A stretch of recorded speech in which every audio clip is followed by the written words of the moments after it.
भोपाल से junior doctors ने सामूहिक इस्तीफा दिया है। एमपी के जूनियर डॉक्टर्स की तरफ से सामूहिक इस्तीफा सौंपा गया है। जूनियर डॉक्टर्स का सरकार पर दमनकारी नीति का आरोप। दरअसल सरकार ने हमारी मांगे नहीं मानी है, ये जूनियर डॉक्टर्स का कहना है। हमने सरकार से बार बार मिलने की अपील की, सरकार ने हमसे वादा खिलाफी की है। ये जूनियर डॉक्टर्स ने आरोप लगाया है सरकार पर। हम सरकार को ब्लैकमेल नहीं कर रहे हैं, ये जूनियर डॉक्टर्स का कहना है। आज कोरोना की स्थिति नियंत्रण में आ गई है, सरकार को सड़क पर उतरकर आंदोलन की चेतावनी जूनियर डॉक्टर्स की तरफ से दी गई है। ये बड़ी खबर हम आपको बता रहे हैं भोपाल से, जहां डॉक्टर्स ने सामूहिक इस्तीफा सौंपा है। जूनियर डॉक्टर्स की तरफ से सामूहिक इस्तीफा दिया गया है। ऐसे में डॉक्टर्स की तरफ से आरोप भी लगाया गया है राज्य सरकार पर। जूनियर डॉक्टर्स ने सरकार पर दमनकारी नीति अपनाने का आरोप लगाया है। जूनियर डॉक्टर्स का कहना है कि सरकार ने हमारी मांगे नहीं मानी है, हमने सरकार को ब्लैकमेल नहीं किया, ये भी जूनियर डॉक्टर्स का कहना है। साथ ही कोरोना की स्थिति को लेकर जूनियर डॉक्टर्स का कहना है कि अब स्थिति नियंत्रण में आ गई है, सरकार को सड़क पर उतरकर आंदोलन की चेतावनी भी जूनियर डॉक्टर्स की तरफ से दी गई है।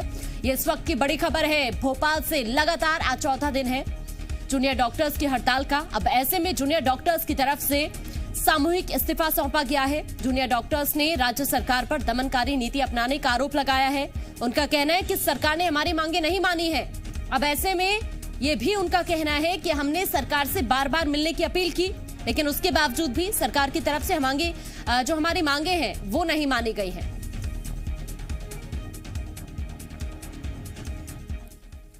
तरह की इनने दमनकारी जो चीज़ें स्टार्ट की है कि आज हमारा इनरोलमेंट, हमारे जो थर्ड ईयर जो एग्ज़ाम गोइंग हमारे सीनियर थे उनके आपने इनरोलमेंट कैंसिल कर दिए। इसलिए हमने पूरे मध्य प्रदेश में आज निर्णय लिया है कि हम लोग मास रेजिग्नेशन कर रहे हैं। हमने मास रेजिग्नेशन आज दे दिया है।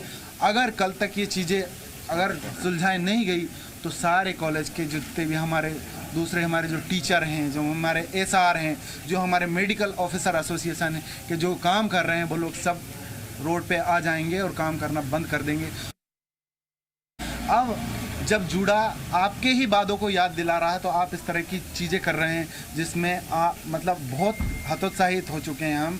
आज हमने निर्णय लिया है कि जब तक हमारी बातें नहीं मानी जाएगी ये स्ट्राइक कंटिन्यू रहेगी। और इसको देखते हुए, हमारी हालत देखते हुए डॉक्टर फ्रेटर्निटी और जितने पैरामेडिकल स्टाफ हैं सारे लोग हमारे साथ में हैं। तो जूनियर डॉक्टर्स की तरफ से ये प्रेस कॉन्फ्रेंस की गई और उसमें जूनियर डॉक्टर्स का यही कहना है कि जब तक मांगे नहीं मानी जाएगी तब तक इसी तरह से जो हड़ताल है वो जारी रहेगी। हालांकि जूनियर डॉक्टर्स ने सरकार पर वादा खिलाफी का भी आरोप लगाया है, कहा है कि सरकार ने हमसे वादा खिलाफी की है। इसके साथ ही जूनियर डॉक्टर्स का ये भी कहना है कि हम सरकार को ब्लैकमेल नहीं कर रहे हैं। 3000 से ज्यादा ऐसे जूनियर डॉक्टर्स हैं जिनकी तरफ से सामूहिक इस्तीफा दिया गया है। अब ऐसे में कोरोना संकट के बीच क्या ये कदम सही है, कई सवाल उठ रहे हैं। लेकिन ऐसे में डॉक्टर्स की तरफ से राज्य सरकार पर आरोप लगाया जा रहा है। कहा गया कि सरकार ने हमारी मांगे नहीं मानी है, हमने सरकार से बार बार मिलने की अपील की, लेकिन उसके बावजूद भी हमारी जो मांगे हैं वो नहीं मानी गई।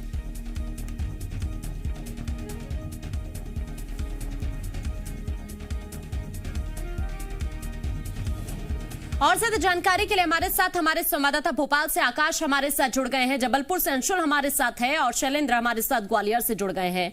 आकाश, इस वक्त जो स्थिति है वो बहुत ज्यादा खराब होती हुई दिख रही है। 3000 से ज्यादा ऐसे जूनियर डॉक्टर्स जिनकी तरफ से सामूहिक इस्तीफा सौंप दिया गया है। बिल्कुल आकांक्षा, देखिए स्थितियां जरूर खराब हो रही हैं। जूनियर डॉक्टर्स की ओर से राजधानी भोपाल में प्रेस कॉन्फ्रेंस की गई है और हाईकोर्ट की फटकार के बाद ये निर्णय लिया गया है कि ये सभी डॉक्टर्स, प्रदेश भर के लगभग 3000 डॉक्टर्स अब हड़ताल पर जाएंगे। चूंकि हाईकोर्ट ने निर्देश दिया था कि 24 घंटे पर जूनियर डॉक्टर्स हड़ताल से वापस जाए और काम पर लौटे। चूंकि हाईकोर्ट का निर्देश अब इन्हें मानना ही पड़ता, इसलिए उस निर्देश को दरकिनार करते हुए अब ये निर्णय लिया गया है कि सभी डॉक्टर जो प्रदेश भर के लगभग 3000 डॉक्टर्स हैं वो अब सामूहिक इस्तीफा देंगे। उन्होंने सामूहिक इस्तीफा दे दिया है। अगर मंजूर होता है तो कल से ये काम पर नहीं लौटेंगे। आपको बता दें कि पिछले 4 दिनों से लगातार काम बंद है, इसके बाद अब इस्तीफा लेने का निर्णय लिया गया है।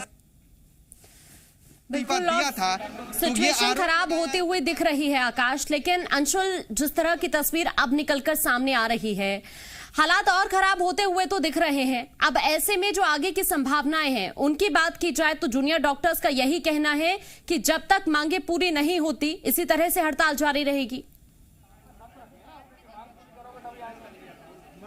जी बिल्कुल, आपको आकांक्षा बता दूं कि इंदौर में भी 376 डॉक्टर्स ने इस्तीफा दिया है और कहीं ना कहीं जिस प्रकार से व्यवस्थाएं एम्बा अस्पताल की चरमराई हैं उसे यही कहा जा रहा था कि फिलहाल अभी जो है सेवा का समय है, अभी आंदोलन का समय नहीं है और ऐसे में डॉक्टरों द्वारा हड़ताल की गई। और हालांकि प्रशासन ने इस हड़ताल से निपटने के लिए पहले से ही इंतजाम जो है वो शुरू कर दिए थे। इंदौर और उसके आसपास के जिलों से जो अन्य डॉक्टर्स हैं उन्हें, और ये सिचुएशन और खराब होती दिख रही है। आकाश, आपके पास कुछ लोग मौजूद है, जरा बातचीत करने की कोशिश कीजिए। बिल्कुल, जूडा भोपाल के अध्यक्ष हरीश पाठक हमारे साथ मौजूद हैं, बातचीत करेंगे। प्रेस कॉन्फ्रेंस में क्या निर्णय लिया गया, क्या प्रदेश भर के 3000 डॉक्टर्स अब इस्तीफा दे रहे हैं? आपने इस्तीफा दे दिया है?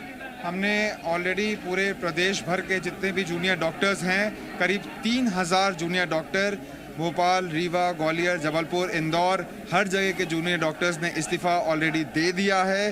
और सब अब कल से हम काम पे नहीं, अभी से हम काम पे नहीं जा रहे हैं और हमारा जो प्रदर्शन है वो शांतिपूर्वक आगे कंटिन्यू बना रहे। हाईकोर्ट ने निर्देश दिया था कि 24 घंटे में काम पर लौटे, तो क्या जूनियर डॉक्टर्स हाईकोर्ट से ऊपर हैं? वो हाईकोर्ट की बातों को नहीं मान रहे हैं? हाईकोर्ट की हम पूरी बातें मानने को तैयार हैं, बस बात यह है कि ये मामला हाईकोर्ट तक पहुंचा ही क्यों? अगर सरकार चाहती तो इसको उससे पहले ही ख़त्म कर देती और यहाँ पे चीज़ें समाप्त होते हुए हम वापस अपने काम पे लौट जाते। अब हमने ये हाईकोर्ट के ऑर्डर को सुप्रीम कोर्ट में भी चैलेंज किया है और तब तक हम अपने, सरकार तो कह रही है कि लगातार आपकी मांगे मानी गई हैं। कई बार पिछले कई सालों से आप लोगों ने कई बार हड़ताल किया और लगातार स्टाइपेंड बढ़ाया गया, अभी स्थितियां सही नहीं है, तो ऐसे में क्या फिर से हड़ताल करना जायज है? क्या ये आपदा में अवसर नहीं है? ये हड़ताल ऐसा कोई भी नहीं है जिसमें हमने खुद से अलग से कोई ऐसी मांग रख दी जिसमें सरकार ने पहले से खुद वादा नहीं किया था। पिछली सरकार में जो खुद इस बार की सरकारी थी 2018 में ये वादा किया था कि हर साल 6% इंक्रीज में, तो फिर सरकार ने पिछले 3 साल में ये चीज़ क्यों नहीं किया? और फाइनली जब अभी हमने ये मांगे रखी तो सरकार ने, अभी आप लोगों को स्टाइपेंड कितना मिल रहा है? अभी हमें 57, 55, 57 और 59,000 मिलता है। ये क्या कम है? क्या चाहते हैं आप लोग, इससे कितना ज़्यादा आप लोगों को स्टाइपेंड दिया जाए? अभी देखिए, बात कम और ज़्यादा की नहीं है। ऐसे तो अगर कंपेयर किया जाए तो कई अलग अलग फील्ड की अलग अलग स्टाइपेंड है और मैं कंपेयर करूं अलग राज्यों से तो दिल्ली की जो स्टाइपेंड है वो 1 लाख है, महाराष्ट्र की स्टाइपेंड 80,000 है, कर्नाटका की स्टाइपेंड 70,000 है, गुजरात की स्टाइपेंड 90,000 है, यूपी की स्टाइपेंड 95,000 है। तो फिर इससे तो कंपेयर करने का कोई मतलब ही नहीं है। हमने भी मांग कुछ ज़्यादा की थी, कुछ अलग की थी, ये हमारी मांग नहीं है। मैं सबसे पहले क्लियर कर दूँ, ये हमारी मांग नहीं है, ये वो अमाउंट है, 24% वो फिगर है जिसपे हमारे माननीय मंत्री जी और उनके बाकी नौकरशाहों ने एग्री किया था। और इस चीज़ों पे जब पिछली बार आप लोग हड़ताल पे गए थे, चिकित्सा शिक्षा मंत्री, बिल्कुल आकाश, जिस तरह से कई सवाल आपने जूनियर डॉक्टर्स से पूछे हैं, अलग अलग प्रतिक्रियाएं हैं जूनियर डॉक्टर्स की, सरकार पर कई आरोप लगा रहे हैं जूनियर डॉक्टर्स। लेकिन शैलेंद्र, अगर हम बात करें ग्वालियर की तो वहां पर इस वक्त क्या सिचुएशन नजर आ रही है? देखिए आकांक्षा, अगर ग्वालियर की सिचुएशन की बात करें तो 330 जो है जूनियर डॉक्टर्स ने आज डीन को मिलकर इस्तीफा सौंप दिया है और उससे कहीं ना कहीं कोविड वार्ड और जनरल ओपीडी में जो है संकट मंडराने लगा है, क्योंकि बड़ी संख्या में जूनियर डॉक्टर्स जो है वो वहाँ पर ड्यूटी करते हैं। और अगर कोविड वार्ड की बात करें, सुपर स्पेशलिटी हॉस्पिटल की बात करें तो लगभग 40 डॉक्टर वहाँ लगातार काम कर रहे थे। इसके साथ ही जिस तरीके से पोस्ट कोविड बीमारियाँ आई थी उनमें भी लगातार वो काम कर रहे थे। और ऐसे में जब वह काम बंद हड़ताल पर है पिछले 4 दिन से, तो कहीं ना कहीं जो डॉक्टर्स की कमी है वो खल रही है और कहीं ना कहीं उसका खामियाजा जो है वो मरीजों को भुगतना पड़ रहा है। हालांकि इसको लेकर जूनियर डॉक्टर से जब सवाल किए गए तो उन्होंने कहा कि वह नहीं चाहते हैं किसी मरीज को किसी तरह की कोई परेशानी हो। यही कारण है कि जब कोरोना का संक्रमण चरम पर था तब उन्होंने ये हड़ताल नहीं की, बल्कि अब जब संक्रमण जो है वो लगभग नियंत्रण में है तब जाकर वो हड़ताल पर गए। और वो आज भी ये कह रहे हैं कि हम लोग ये चाहते हैं कि सरकार हमसे बात करे, लेकिन सरकार बात करने को तैयार नहीं है। प्रतिनिधिमंडल भोपाल में मौजूद है, उनसे बात करने को तैयार नहीं है। सरकार बार बार ये कह रही है कि 4 मांगें मान ली गई हैं, लेकिन ये नहीं बता रही कि आखिर 4 मांगें कौन कौन सी हैं मान ली गई हैं। और सीधी सी एक बात है आकांक्षा के जो जूनियर डॉक्टर्स हैं वो अब मौखिक जो उनको आश्वासन मिल रहा है उस पर वापस जाने को तैयार नहीं है। उनका कहना है कि जो भी कुछ हो लिखित में हो, जब तक लिखित आश्वासन उनको नहीं मिलेगा वो वापस काम पर नहीं लौटेंगे। और जिस तरीके से हाईकोर्ट की टिप्पणी आई थी तो उम्मीद थी कि शायद ये उनका सम्मान करते हुए वापस आएंगे, लेकिन जिस तरीके से आज सभी लोगों ने सामूहिक इस्तीफे दे दिए हैं और अब से लगातार हड़ताल पर जाने की बात कही तो इससे कहीं ना कहीं मेडिकल कॉलेज में जो व्यवस्थाएं हैं वो चरमरा सकती हैं और उसका खामियाजा सीधा सीधा मरीजों को भुगतना पड़ सकता है। बिल्कुल, और इसीलिए सवाल उठ रहा है कि क्या ये टाइम ठीक है जब आप इस तरह से सामूहिक इस्तीफा दे रहे हैं। अंशुल, अभी आप इंदौर के भी हालात बता रहे थे कि वहां पर भी बड़ी संख्या में ऐसे जूनियर डॉक्टर्स हैं जिनकी तरफ से इस्तीफा दिया गया है, लेकिन क्या ये समय सही है इस वक्त कोरोना का काल और दूसरी तरफ मरीजों को परेशानियों का सामना करना पड़ रहा है?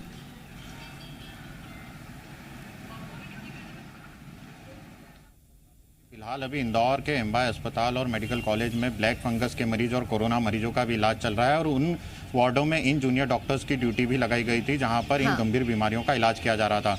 फिलहाल यह संक्रमण का खतरा पूरी तरह से टला नहीं है और ऐसे में इन जूनियर डॉक्टरों की सेवाओं की आवश्यकता सबसे अधिक इन अस्पतालों को पड़ रही है। लेकिन जब से यहाँ पर हड़ताल पर जूनियर डॉक्टर्स गए हैं तब से सबसे बड़ी फजीहत यहाँ के मरीजों की हो रही है, क्योंकि लगातार जिस कोविड वार्ड और जिस ब्लैक फंगस वार्ड में डॉक्टर सेवाएं दे रहे थे वहां पर डॉक्टरों की कमी देखी गई है। हालांकि लगातार डॉक्टर का यह कहना था कि उनका उद्देश्य जो है मरीजों को परेशान करना नहीं है, लेकिन कहीं ना कहीं हालात देखकर यही कहा जा रहा है कि आपदा में अवसर इस प्रकार से तलाशना का समय जो है फिलहाल अभी नहीं है और अभी फिलहाल किसी भी तरह से मरीजों को आराम देना चाहिए और जो संक्रमण का खतरा है उसे पूरी तरह से बिल्कुल। आपके आसपास कुछ डॉक्टर्स मौजूद हैं, अंशुल जरा बातचीत करने की कोशिश कीजिए। क्या कुछ आगे की उनकी प्लानिंग है अगर मांगे नहीं मानी जाती? जी मैं बिल्कुल आपको बता दूं कि हमारे साथ जूडा इंदौर के जो पदाधिकारी हैं वो भी मौजूद हैं और ज़रूर उनसे हम बातचीत करना चाहेंगे। उनकी जो मांगे हैं उन्हें लेकर वो इस्तीफा देने के बाद इंदौर के मेडिकल कॉलेज पर हैं। क्या मांगे हैं आप लोगों की, क्योंकि आप लोगों ने अब इस्तीफा दे चुके हैं, तो अब आगे की रणनीति क्या रहने वाली है आप लोगों की? जो हमारी मुख्य मांगे थी सुरक्षा को लेके, लगातार कहा जा रहा है कि जूनियर डॉक्टर्स की जो हड़ताल है उसका समय सही नहीं है। हमारी एक मांग थी जूनियर डॉक्टर्स को अस्पताल में सुरक्षा मुहैया करवाई जाए। उसके लिए एक सही समय जो था वो था कोरोना का पीक। जूनियर डॉक्टर्स जब सरकारी अस्पतालों में या प्राइवेट अस्पतालों में जहां दवाइयां नहीं थी, ऑक्सीजन नहीं थी, उस टाइम पे भी अस्पताल में काम कर रहे थे। बिल्कुल, लेकिन अंशुल इस वक्त सिचुएशन बहुत ज्यादा खराब है और ऐसे में इसीलिए सवाल उठ रहा है कि क्या ये समय सही है कि इस वक्त आप हड़ताल कर रहे हैं जबकि सिचुएशन बहुत ज्यादा खराब अभी भी है। हालांकि लगातार हम देख रहे हैं कि हालात नियंत्रण में होते दिख रहे हैं, लेकिन इस वक्त सिचुएशन खराब है, इसीलिए कई सवाल भी उठ रहे हैं कि क्या वाकई ये समय सही है या फिर अगर सरकार की तरफ से कहा जा रहा है कि मांगों पर विचार किया जा रहा है तो फिर दिक्कत क्या है। शुक्रिया आप सभी का हमारे साथ जुड़ने के लिए।